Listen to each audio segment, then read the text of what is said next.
سوال پیدا ہوا پھر ایمان کیا ہے؟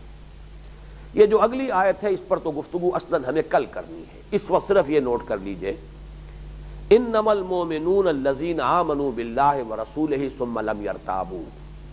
انما بھی کلمہ حصر ہے۔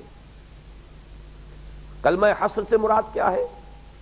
جیسے ہم کہیں زید عالم ہے، اس کا ایک مفہوم سمجھ میں آیا، زید صاحب علم ہے، لیکن جب ہم کہتے ہیں زید ہی عالم ہے، اب فرق واقع ہو گیا۔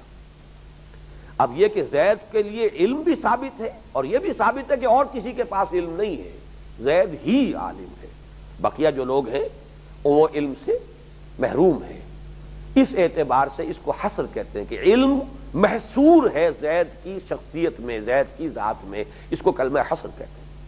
انما المؤمنون، مومن تو صرف وہ ہے، مومن تو بس وہ ہے، کون ہے؟ الذین آمنوا باللہ ورسولہ ثم لم یرتابوا، جو ایمان لائے اللہ پر اور اس کے رسول پر پھر شک میں ہرگز نہیں پڑے۔ یہاں پھر نوٹ کیجئے، یہ نفی جہد بے لم ہو رہا ہے، لم یرتابوا، ایک یقین کی کیفیت قلب کے اندر پیدا ہو جائے، شکوک و شبہات کے کوئی کانٹے مستقلاً چبھے ہوئے نہ ہو۔ کبھی کو وسوسہ آیا اور گزر گیا، یہ بالکل دوسری بات ہے، وسوسہ، اس سے کوئی انسان محفوظ نہیں ہے، صحابہ کرام بھی محفوظ و معمون نہیں تھے، لیکن وہ تو ایک شیطانی ایک خیال ہے کہ جو ذہن میں اس نے ڈالا ہے، وسوسہ ہے الذی یوسوس فی صدور الناس من الجنۃ والناس، اس کے اوپر ٹکتا نہیں آدمی، اور نمبر دو یہ کہ زبان سے اس کو ادا نہیں کرتا، اس اعتبار سے وسوسہ مستثنیٰ ہے، لیکن یقین اپنی جگہ پر قائم ہو۔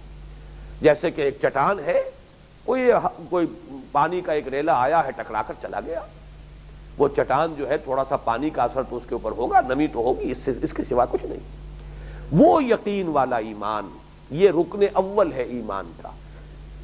اور اس کے بعد وَجَاهَدُوا بِأَمْوَالِهِمْ وَأَنفُسِهِمْ فِي سَبِيلِ اللَّهِ، اور جہاد کیا انہوں نے اپنی جانوں اور مالوں سمیت اللہ کی راہ میں۔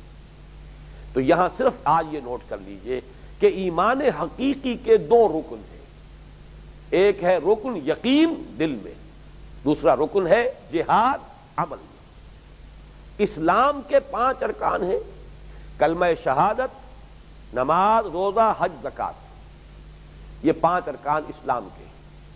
اور جیسا کہ میں عرض کر چکا ہوں پچھلی نشست میں، اسلام عام ہے، ایمان خاص ہے۔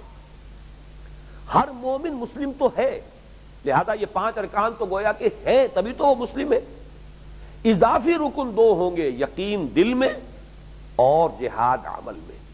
گویا کہ اگر ایمان اور اسلام کو آپ جمع کریں، ایک ایسا انسان جو مومن بھی ہے مسلم بھی ہے، 7 شرطوں پر پورا اترنا چاہیے۔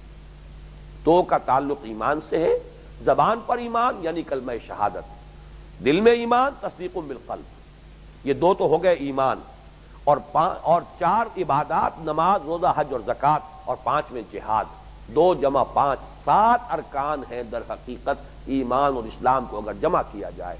علیحدہ کر دیجئے تو اسلام کے ارکان 5 ہیں، کلمہ شہادت، نماز، روزہ، حج اور زکوٰۃ، اور ایمان کے اضافی ارکان 2 ہوں گے، یقین والا ایمان دل میں ہو اور جہاد عمل میں ہو۔ اس جہاد کی اصل حقیقت کیا ہے، اس کے مراحل کیا ہیں، اس کے مراتب کیا ہیں، اس کے لوازم کیا ہیں، اس پر کل مفصل گفتگو ہوگی انشاءاللہ العزیز۔ اس وقت ہم آگے بڑھ رہے ہیں، آیت پھر ختم ہو رہی ہے اسلوب حصر پر، اولئک ھم الصادقون، صرف یہی لوگ سچے ہیں دعوی ایمان میں جو یہ 2 شرطیں اضافی طور پر پوری کریں۔ 5 شرطیں پہلی اگر پوری کی ہے کسی نے، وہ مسلم ہے۔